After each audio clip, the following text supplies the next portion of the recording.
Il y a une appli pour tout. Ici, nous allons créer avec Hopscotch une appli pour lire un magazine. L'histoire interactive est tirée du magazine Al Jazeera de juillet 2015. En Grèce, à la suite de déficits budgétaires, à 50 ans, Matina perd son emploi et devient sans-abri. Elle transporte tout ce qui lui appartient dans une valise et marche sans arrêt dans les rues d'Athènes. Elle s'assoit sur un banc pour dormir. Après un an, elle demande de l'aide à une organisation non gouvernementale qui lui donne accès à un lit, une douche, une machine à laver et à quelqu'un qui écoute. Elle ne veut pas de charité. Elle commence à vendre un journal pour les sans-abri, ce qui lui apporte $1 pour manger. Elle commence à prendre des photos des gens comme elle. Elles sont mises à l'écart parce qu'elles sont différentes. Elle a trouvé la solidarité qui l'aide à survivre. À suivre. Cette histoire est tirée du magazine Al Jazeera que vous pouvez retrouver sur le iPad. Voici notre table de travail Hopscotch avec toutes les pages qui contiennent le texte et les caractères emoji qui permettent de rendre notre histoire interactive. Lorsqu'on appuie sur le bouton Play que le programme commence, nous allons écrire la page titre. Pour chacune des pages, on doit en tout temps vérifier notre compteur de pages, qui s'appelle page, qui indique le numéro de la page où l'on est. Donc, on doit vérifier si c'est la page 0. Dans notre cas ici, on a la page titre. Si la page n'est pas 0, à ce moment-là, on doit être invisible. Donc, si la page est 0, nous avons la page titre, on doit rendre notre texte visible, on doit le positionner et écrire ce qu'on veut écrire sur l'écran. Nous allons écrire la page titre lorsqu'on appuie sur le bouton Play et lorsqu'on appuie sur le iPad. Lorsque le programme commence, nous allons avoir le téléphone affiché sur l'écran. Donc, nous devons rendre notre téléphone visible. C'est la commande qu'il y a à l'intérieur de visible. Et on écrit le texte emoji téléphone. On agrandit le téléphone de 2000%. On indique sa position. On indique aussi la couleur du fond de l'écran. Donc, on va avoir un fond vert, une largeur très large, et c'est seulement un point qui est écrit. Et on règle l'angle de notre téléphone. Donc, on ne veut pas vertical, on veut à l'horizontale. Donc, on règle l'angle à 90 degrés. Ensuite, on indique que nous sommes prêts à passer à la première page. Donc, on passe de 0 à la page titre à la page numéro 1. Lorsque l'iPad est tapé, notre téléphone doit vérifier la page. Donc, si on en est à la page 0, après qu'on a lu toutes les pages, on revient à la page titre. À ce moment-là, on recommence notre téléphone. Sinon, on rend notre téléphone invisible. Donc, pour chacune des autres pages, notre téléphone doit être invisible. Pour chacun des caractères emoji et des chiffres qui ne sont pas dans la première page, lorsque le bouton est tapé, vous devez rendre le caractère emoji ou le chiffre invisible.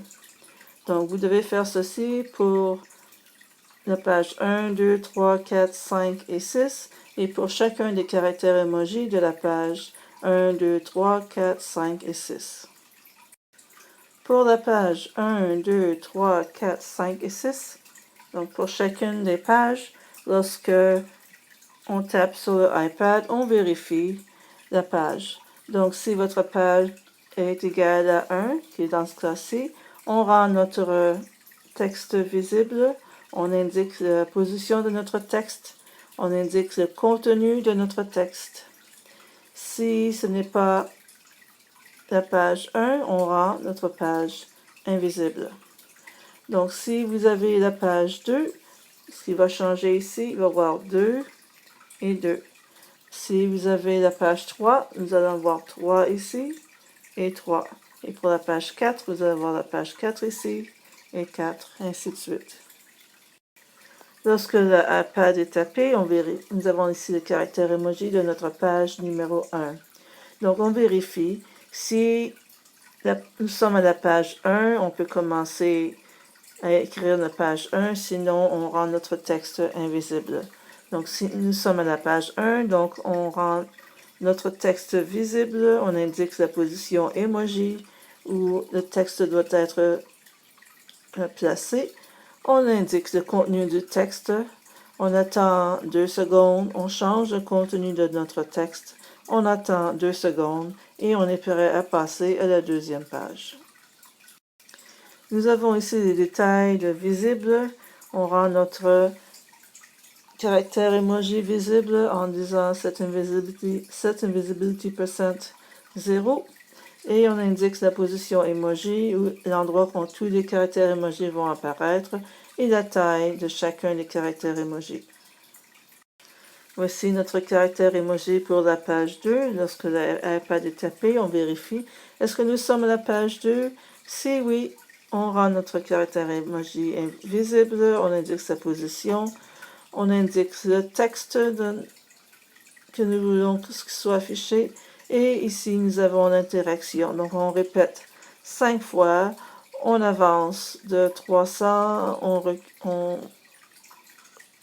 va à gauche de 600 et on va à droite à 300.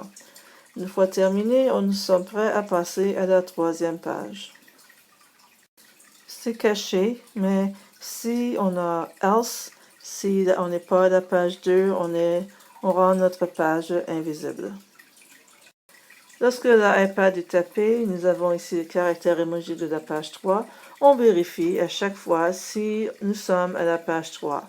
Si non, notre caractère emoji est invisible. Si oui, ici on le rend visible. On indique la position de notre caractère emoji. Dans ce cas-ci, à la page 3, nous allons avoir un fond noir et nous sommes par la suite prêts à passer à la quatrième page. Voici notre caractère emoji de la quatrième page. Lorsque l'iPad est tapé, on vérifie sommes-nous à la quatrième page. Sinon, on avait else à la fin où on rend notre caractère emoji invisible. Si oui, on retourne du fond noir à un fond vert avec un point très large vert. On rend notre caractère emoji visible, on indique sa position et on rend l'interaction. On change 50 fois l'angle de notre caractère emoji. Donc, on tourne 5 degrés et de moins 5 degrés. Donc, il va y avoir un léger balancement de notre caractère emoji. Vous voyez ici, on a la fin. Lorsque l'iPad est tapé, nous avons le caractère emoji ici pour la page 5. Sommes-nous à la page 5? On doit vérifier à chaque fois parce que sinon, on rend notre caractère emoji invisible. Si oui, à ce moment-là, on commence et on rend notre caractère emoji visible, on indique sa position.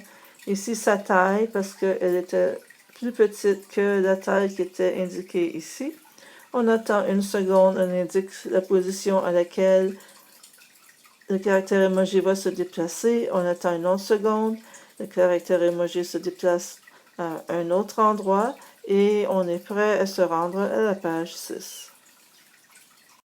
À la page 5, nous avons aussi le spaghetti. Donc, lorsqu'on est à la page 5, on rend notre spaghetti invisible, on indique la position sur l'écran où on veut qu'il apparaisse et sa taille. Si on n'est pas à la page 5, notre caractère emoji devient invisible. C'est la même logique pour le troisième caractère emoji que nous avons à la page 5. Lorsque le iPad est tapé, nous avons ici le caractère emoji pour la page 6. Lorsque on est rendu à la page 6, on vérifie. Et si oui, on rend notre caractère emoji visible, on indique sa position. Et on répète 10 fois, changer le fond, la couleur du fond. Donc, on fait un fond noir. C'est un gros point noir. Ensuite, on attend 300 millisecondes, on fait un point vert et on répète 10 fois. Donc, on crée l'illusion de prendre des photos. Une fois qu'on a terminé les photos, on est prêt à retourner au début à la page titre. Notre histoire est terminée. Si nous n'étions pas à la page 6, à ce moment-là, notre caractère emoji doit être invisible. Et voici notre programme.